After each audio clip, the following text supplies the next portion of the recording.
नमस्कार प्रिय श्रोताओं, आप सभी का हार्दिक स्वागत है।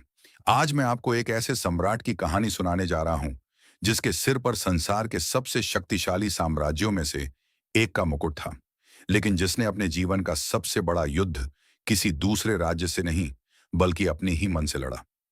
एक ऐसा शासक जिसने असंख्य सेनाओं का नेतृत्व किया, परंतु स्वयं को अपना सबसे कठिन सैनिक माना, जिसने अपार धन, वैभव और शक्ति प्राप्त की, फिर भी अपने हृदय में विनम्रता, धैर्य और आत्मसंयम को सबसे बड़ा खजाना समझा। यह कहानी है मार्कस ऑनरेलियस की।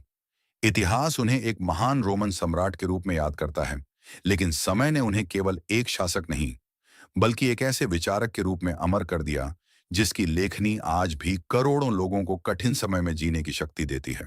उनके विचार हमें बताते हैं कि जीवन की सबसे बड़ी जीत दूसरों पर नहीं, बल्कि स्वयं पर विजय प्राप्त करने में है।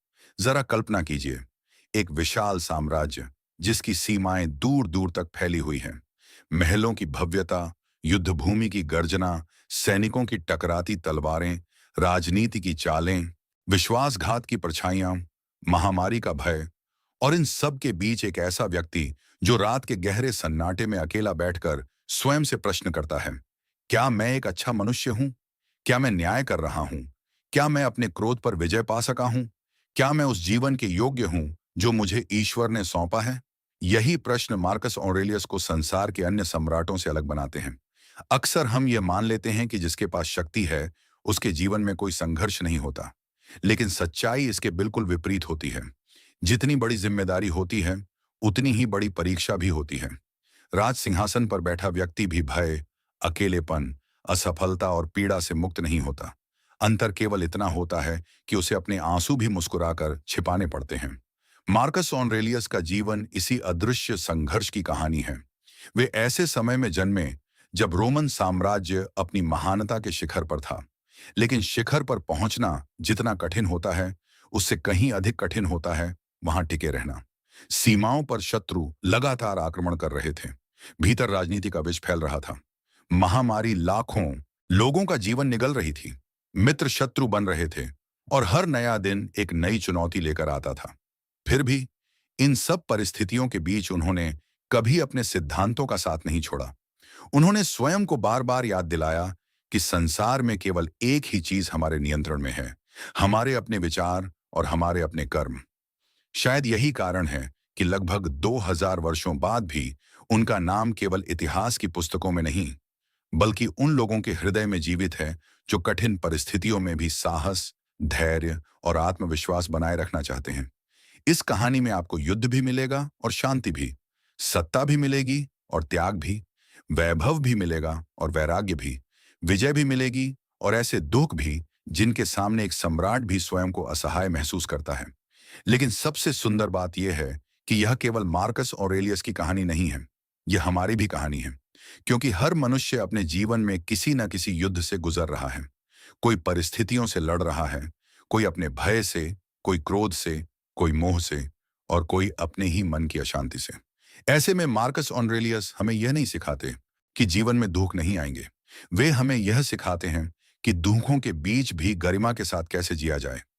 जब आप इस यात्रा पर मेरे साथ आगे बढ़ेंगे, तब आप केवल एक रोमन सम्राट से नहीं मिलेंगे। आप एक ऐसे इंसान से मिलेंगे जिसने हर कठिनाई के बीच अपने भीतर के प्रकाश को बुझने नहीं दिया। आप देखेंगे कि कैसे एक छोटा सा बालक धीरे धीरे संसार के सबसे शक्तिशाली सिंहासन तक पहुंचता है। कैसे वह सत्ता के आकर्षण से ऊपर उठकर कर्तव्य को अपना धर्म बना लेता है। कैसे वह युद्ध भूमि के शोर के बीच भी अपने भीतर शांति खोज लेता है। और कैसे उसकी कलम से निकले विचार आने वाली असंख्य पीढ़ियों के लिए जीवन का मार्गदर्शन बन जाते हैं।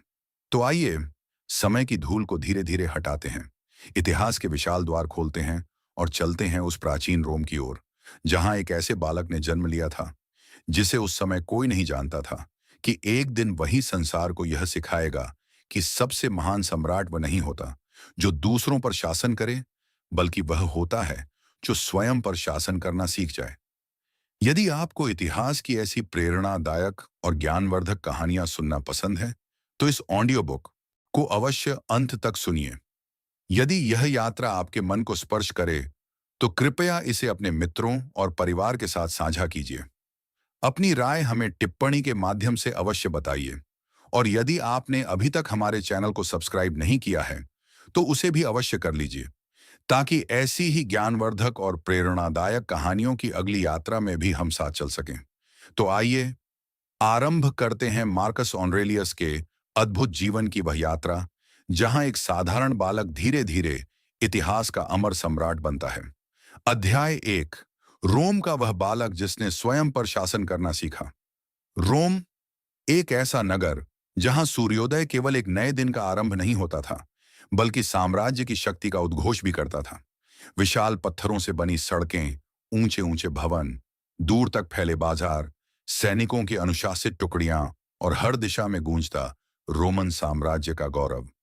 उस समय शायद ही किसी ने कल्पना की होगी कि इसी महान नगर की गलियों में खेलता एक बालक एक दिन इतिहास का ऐसा सम्राट बनेगा, जिसकी पहचान उसके मुकुट से अधिक उसके विचारों से होगी। उस बालक का नाम था मार्कस ऑरेलियस। उनका जन्म दूसरी शताब्दी के आरंभिक वर्षों में रोम के एक प्रतिष्ठित और सम्मानित परिवार में हुआ।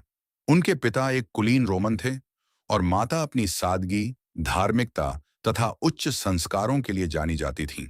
परिवार संपन्न था, प्रतिष्ठित था और जीवन में किसी वस्तु का अभाव नहीं था।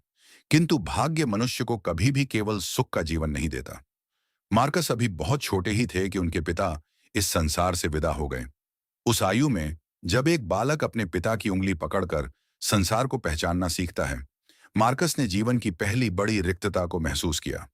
उन्हें शायद उस समय मृत्यु का अर्थ पूरी तरह समझ में नहीं आया होगा, लेकिन इतना अवश्य समझ में आ गया कि जीवन स्थायी नहीं है।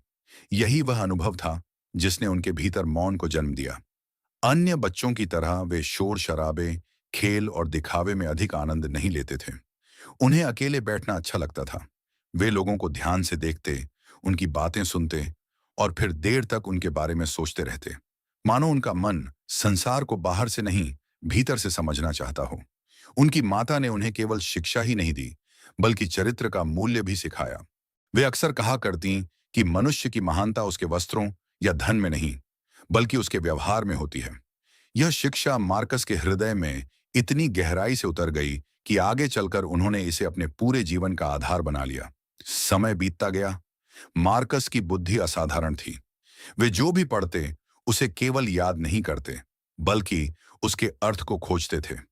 इतिहास पढ़ते तो पूछते कि किसी राजा ने ऐसा निर्णय क्यों लिया। दर्शन पढ़ते तो सोचते कि मनुष्य दुखी क्यों होता है। प्रकृति को देखते तो समझना चाहते कि परिवर्तन ही संसार का नियम क्यों है। उनके शिक्षकों ने शीघ्र ही समझ लिया कि यह बालक सामान्य नहीं है। जहां अधिकांश कुलीन परिवारों के बच्चे शक्ति, राजनीति और वैभव के सपने देखते थे, वहीं मार्कस सत्य, न्याय और आत्मसंयम की बातें करते थे। उन्हें सरल जीवन आकर्षित करता था। वे भव्य वस्त्रों की अपेक्षा साधारण कपड़े पहनना पसंद करते, आरामदायक बिस्तर छोड़कर कठोर शैया पर सोने का अभ्यास करते, स्वादिष्ट भोजन के स्थान पर साधारण भोजन से संतुष्ट हो जाते। लोगों को यह विचित्र लगता था। वे कहते, जिसके पास सब कुछ है वह स्वयं को कष्ट क्यों दे रहा है। लेकिन मार्कस के लिए यह कष्ट नहीं था, यह अभ्यास था। वे अपने मन को सिखा रहे थे कि सुख बाहरी वस्तुओं का दास नहीं होना चाहिए। यदि कभी जीवन सब कुछ छीन ले, तब भी मनुष्य का धैर्य उसके साथ बना रहे। इसी समय उनके जीवन में एक ऐसी विचारधारा प्रवेश करती है जो आगे चलकर उनके व्यक्तित्व की आत्मा बन जाती है। यह था स्टोइक दर्शन। उस दर्शन का मूल संदेश सरल था, जो तुम्हारे नियंत्रण में है उसी पर ध्यान दो, जो तुम्हारे नियंत्रण में नहीं है उसे शांत मन से स्वीकार करो। पहली बार जब मार्कस ने यह विचार सुना, तो मानो उनके भीतर कोई दीपक जल उठा। उन्होंने सोचा, यदि मैं संसार को बदल नहीं सकता, तो क्या मैं स्वयं को बदल सकता हूं? यही प्रश्न उनके जीवन की दिशा बन गया। अब उनका प्रत्येक दिन एक साधना बन गया। वे अपने क्रोध को परखते, अपने अहंकार को पहचानते, अपनी इच्छाओं को नियंत्रित करने का अभ्यास करते। यदि कोई उनकी प्रशंसा करता, तो वे स्वयं को याद दिलाते कि प्रशंसा क्षणिक है। यदि कोई आलोचना करता, तो वे सोचते कि शायद इसमें भी कोई सीख छिपी हो। धीरे धीरे उनके भीतर एक अद्भुत स्थिरता विकसित होने लगी। उनके गुरु अक्सर उन्हें कठिन प्रश्न पूछते। यदि एक दिन तुम्हें अपमानित किया जाए, तो क्या करोगे? मार्कस उत्तर देते, पहले स्वयं को देखूंगा कि कहीं मेरा अहंकार तो आहत नहीं हुआ। यदि तुम्हारे पास अपार धन हो, तो उसका उपयोग दूसरों के हित में करूंगा। यदि तुम्हें सत्ता मिल जाए तो उसे अधिकार नहीं, उत्तरदायित्व समझूंगा। ऐसे उत्तर सुनकर उनके गुरु मुस्कुरा देते।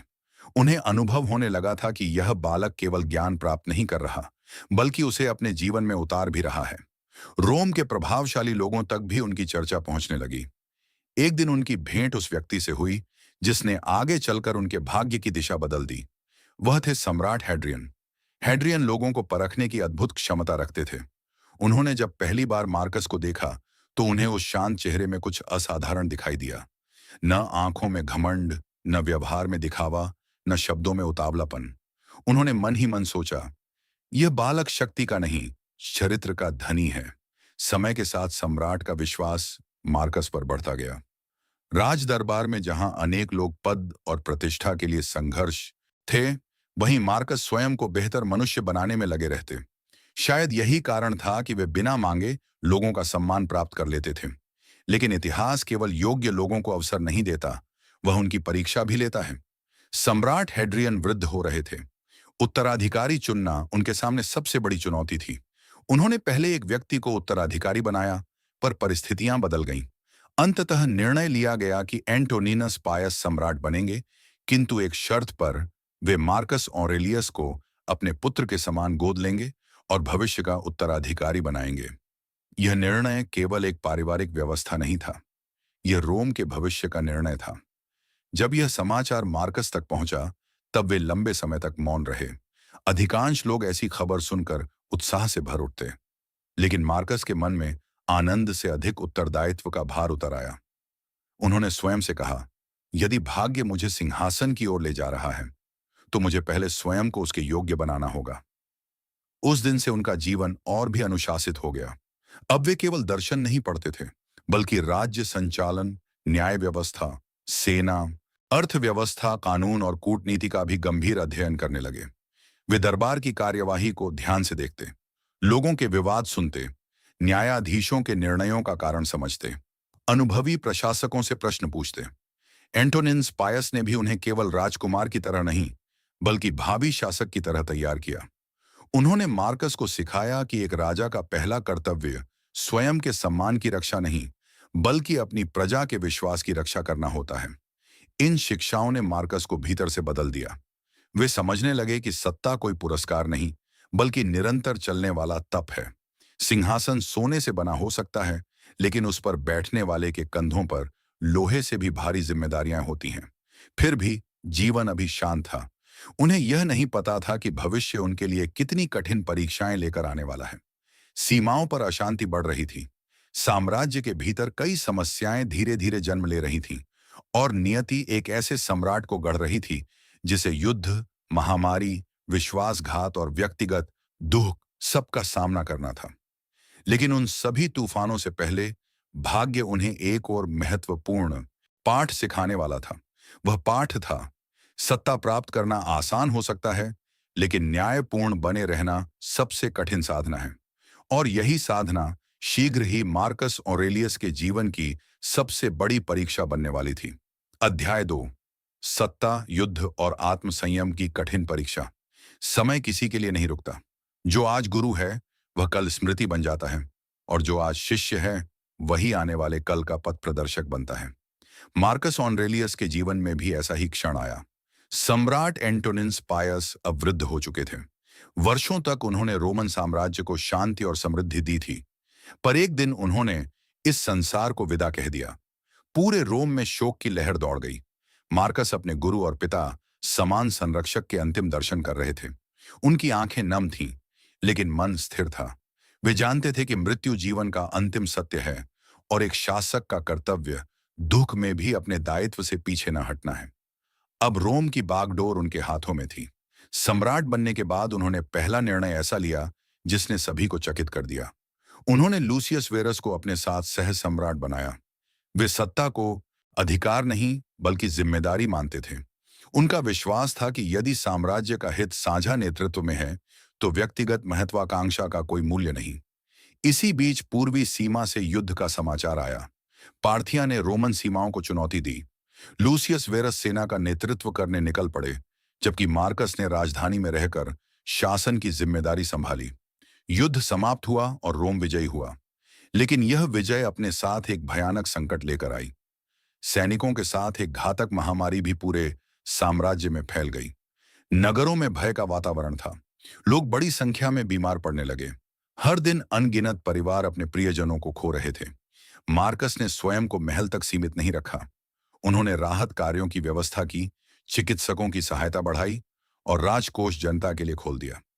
जब धन कम पड़ने लगा तो उन्होंने अपने निजी आभूषण और शाही वस्तुएं तक बेचने का आदेश दे दिया।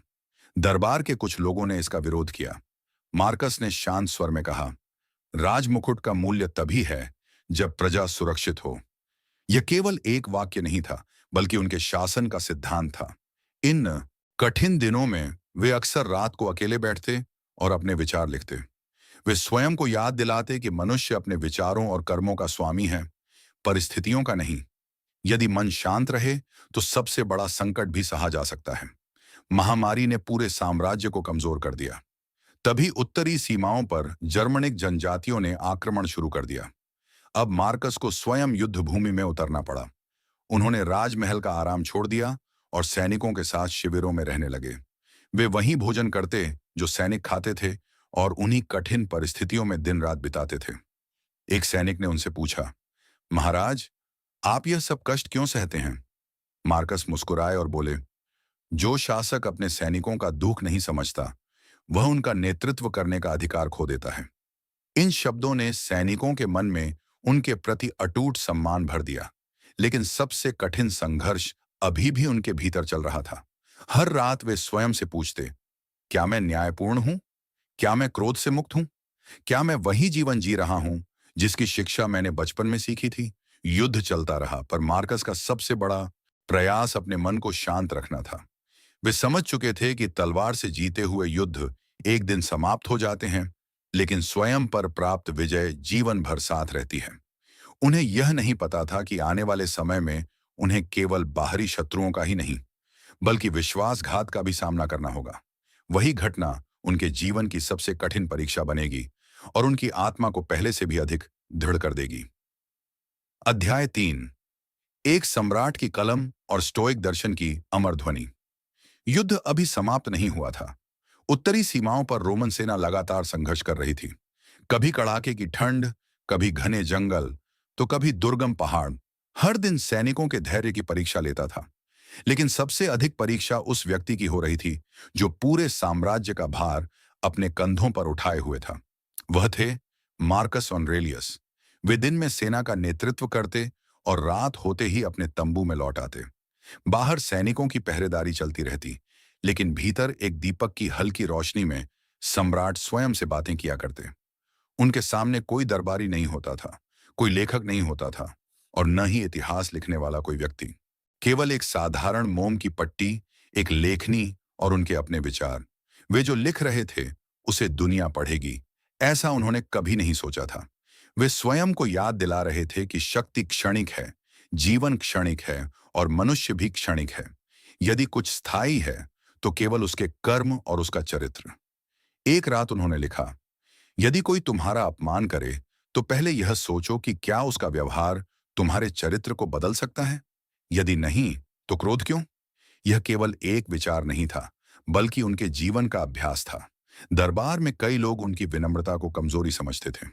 कुछ अधिकारी अपने स्वार्थ के लिए छल करते तो कुछ उनकी सहनशीलता का लाभ उठाने का प्रयास करते। लेकिन मार्कस जानते थे कि हर व्यक्ति अपने स्वभाव के अनुसार ही व्यवहार करता है। वे कहा करते थे, दूसरों का स्वभाव मेरे हाथ में नहीं है, लेकिन मेरा स्वभाव मेरे अपने नियंत्रण में है। इसी सोच ने उन्हें कठिन परिस्थितियों में भी शांत बनाए रखा। युद्ध के दौरान उन्हें बार बार अपने परिवार से दूर रहना पड़ता था। लंबे समय तक वे महल नहीं लौट पाते। अनेक बार उन्हें अपने प्रियजनों की बीमारी और दुखद समाचार भी युद्ध भूमि में ही मिलते। ऐसे क्षणों में उनका हृदय भी किसी साधारण मनुष्य की तरह दुख से भर जाता। लेकिन वे अपने दुख को कर्तव्य से बड़ा नहीं बनने देते थे।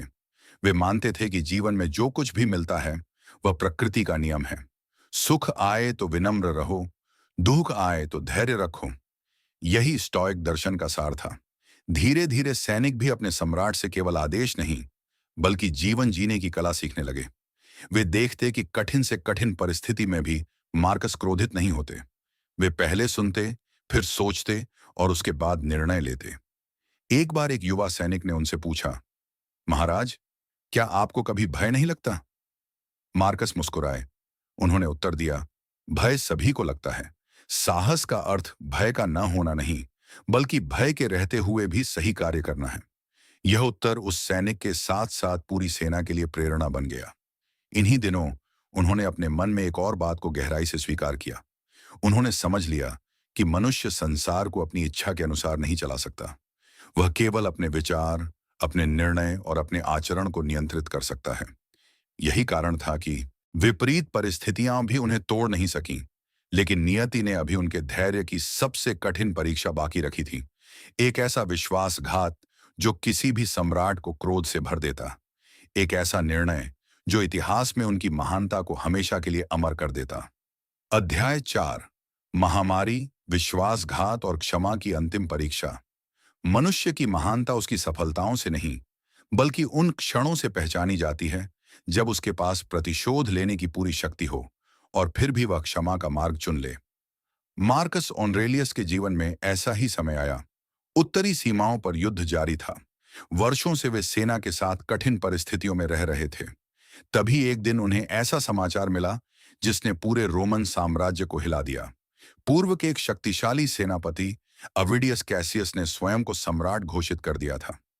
यह केवल विद्रोह नहीं था, यह उस व्यक्ति के विरुद्ध विश्वासघात था जिसने अपने अधिकारियों पर हमेशा विश्वास किया था। दरबार में हलचल मच गई।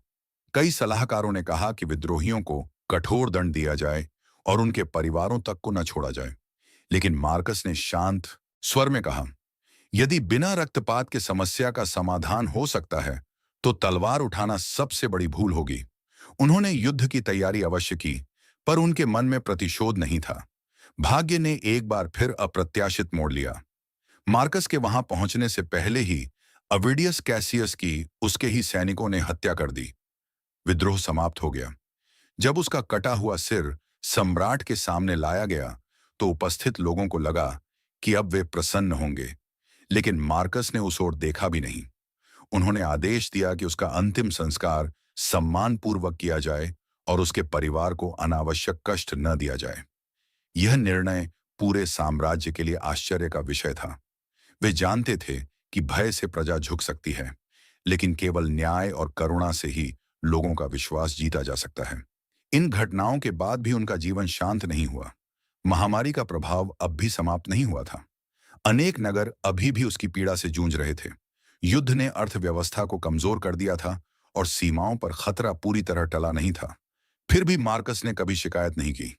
वे प्रत्येक कठिनाई को जीवन की एक परीक्षा मानते थे। रात को अपने तंबू में बैठकर वे फिर अपने विचार लिखते। वे स्वयं से कहते, आज का दिन यदि कठिन था तो कल भी कठिन हो सकता है। इसलिए परिस्थिति बदलने की प्रतीक्षा मत करो। स्वयं को इतना मजबूत बनाओ कि कोई भी परिस्थिति तुम्हें विचलित न कर सके। उनकी यही सोच आगे चलकर संसार की अमूल्य धरोहर बन गई। वर्षों तक युद्ध और यात्राओं ने उनके शरीर को थका दिया था। अब उनका स्वास्थ्य भी पहले जैसा नहीं रहा, लेकिन उन्होंने अपने कर्तव्य से कभी मुंह नहीं मोड़ा।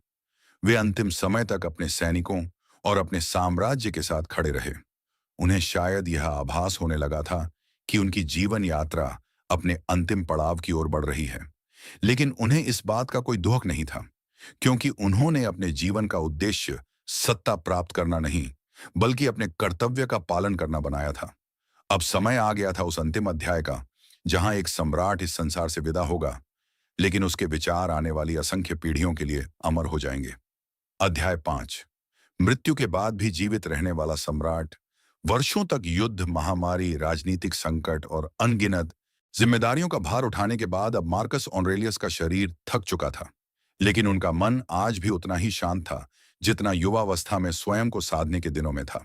उत्तरी सीमा पर सेना के शिविर में वे अंतिम दिनों तक अपने सैनिकों के साथ रहे। बीमारी ने उनके शरीर को कमजोर कर दिया था, फिर भी वे अपने कर्तव्य से पीछे नहीं हटे। उन्हें यह भली भांति झांत था कि प्रत्येक मनुष्य को एक दिन इस संसार से विदा होना ही है, इसलिए वे मृत्यु से भयभीत नहीं थे। अपने अंतिम दिनों में उन्होंने अपने निकट सहयोगियों से कहा कि एक शासक का सबसे बड़ा कर्तव्य न्याय करना है। यदि मनुष्य अपने पद का उपयोग केवल अपने स्वार्थ के लिए करे, तो वह चाहे कितना भी शक्तिशाली क्यों न हो, इतिहास उसे सम्मान नहीं देता। उनकी सांसें धीरे धीरे कमजोर होने लगीं। सैनिकों और अधिकारियों के चेहरे पर चिंता साफ दिखाई दे रही थी। वे अपने सम्राट को खोना नहीं चाहते थे, लेकिन मार्कस का चेहरा शांत था, मानो उन्होंने जीवन के हर उतार चढ़ाव को पहले ही स्वीकार कर लिया हो। कुछ समय बाद उन्होंने इस संसार को अंतिम विदाई दे दी। रोमन साम्राज्य ने केवल एक सम्राट नहीं खोया था, बल्कि एक ऐसे मार्गदर्शक को खोया था जिसने यह सिद्ध कर दिया था कि सच्ची शक्ति तलवार में नहीं, बल्कि चरित्र में होती है। उनके निधन के बाद समय बदलता गया। नए सम्राट आए, नए युद्ध हुए और रोमन साम्राज्य भी धीरे धीरे इतिहास का हिस्सा बन गया। लेकिन एक चीज कभी समाप्त नहीं हुई, मार्कस ऑरेलियस के विचार।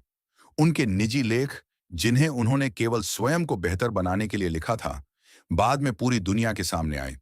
इन्हीं विचारों ने अनगिनत लोगों को कठिन समय में धैर्य रखना, क्रोध पर नियंत्रण पाना और परिस्थितियों से हार न मानना सिखाया।